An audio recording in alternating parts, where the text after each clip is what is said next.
अस्सलामुअलैकुम। हज़रत अली बिन मदीनी रहमतुल्लाह अलैह फरमाते हैं कि मेरे वालिद साहब का इंतकाल हो गया और मैं अल्लाह के फ़ज़ल से हाफ़िज़ कुरान था। मेरा मामूल था कि मैं रोज़ाना वालिद साहब की कब्र पर जाता, तिलावत कुरान करीम से इसाले सवाब करता था। एक मरतबा रमज़ान शरीफ का ज़माना था, 27वीं शब थी। सहरी खाकर फ़जर की नमाज से फ़ारिग होने के बाद हस्बे मामूल फ़जर के बाद वालिद साहब की कब्र पर जाकर तिलावत करने लगा। अचानक बराबर वाली कब्र से मुझे हाय हाय करने की आवाज़ आने लगी।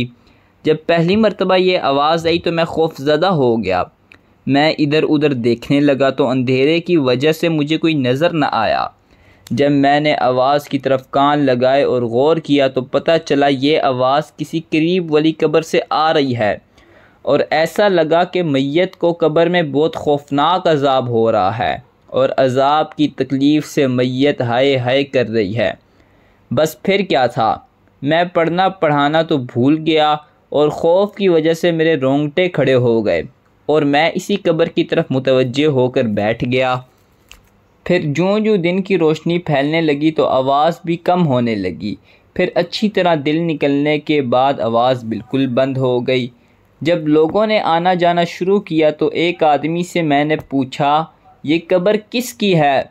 इसने एक ऐसे शख्स का नाम लिया जिसे मैं भी जानता था, क्योंकि वो शख्स हमारे महल्ले का आदमी था और बहुत पक्का नमाजी था। 5 वक्त की नमाज बाजमात सफ़े अव्वल में अदा किया करता था और इंतहाई कमगो और नहायत शरीफ आदमी था। किसी के मामले में दखल नहीं देता था। जब भी किसी से मिलता तो अच्छे अखलाक से मिलता। मुझ पर यह बात बहुत गरां गुजरी कि इतना नेक आदमी और इस पर यह अजाब। मैंने सोचा इसकी तहकीक करनी चाहिए कि इसने ऐसा कौन सा गुनाह किया जिसकी वजह से इसे अजाब हो रहा है। चुनांचे मैं महल्ले में गया और इसके हम उम्र लोगों से पूछा कि फ़लाँ शख्स बड़ा नेक और आबिद और जाहिद था, लेकिन मैंने इसे अजाब के अंदर मुब्तला देखा है, इसकी क्या वजह हो सकती है? उन्होंने बताया कि वो वैसे तो बड़ा नेक और आबिद और बड़ा जाहिद और इबादत गुजार था, मगर इसकी औलाद कोई नहीं थी और इसका कारोबार बहुत वसी था।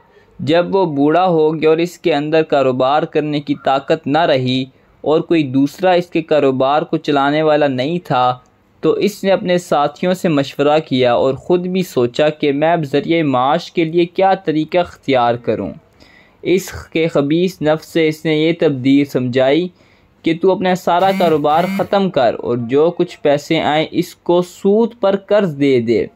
चुनांचे इसने सारा हलाल कारोबार ख़त्म किया और जो रकम आई इसको सूद पर कर्ज दे दिया।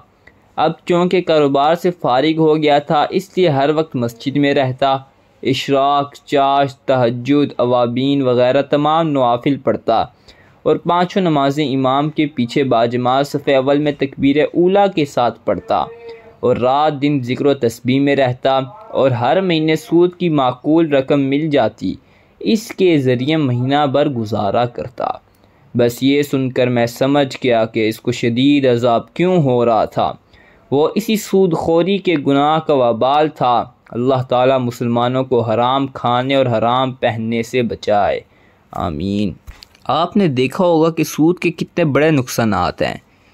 नबी करीम सल्लल्लाहु अलैहि वसल्लम के इरशाद है, जो शख्स सूद देता है वो अल्लाह ताला से बराह रास्त जंग करता है। तो इसी बात से आप इस गुनाह का अंदाज़ा लगा लें। अगर वीडियो अच्छी लगी हो तो लाइक कर दें और ऐसी और वीडियो देखने के लिए चैनल को सब्सक्राइब कर दें।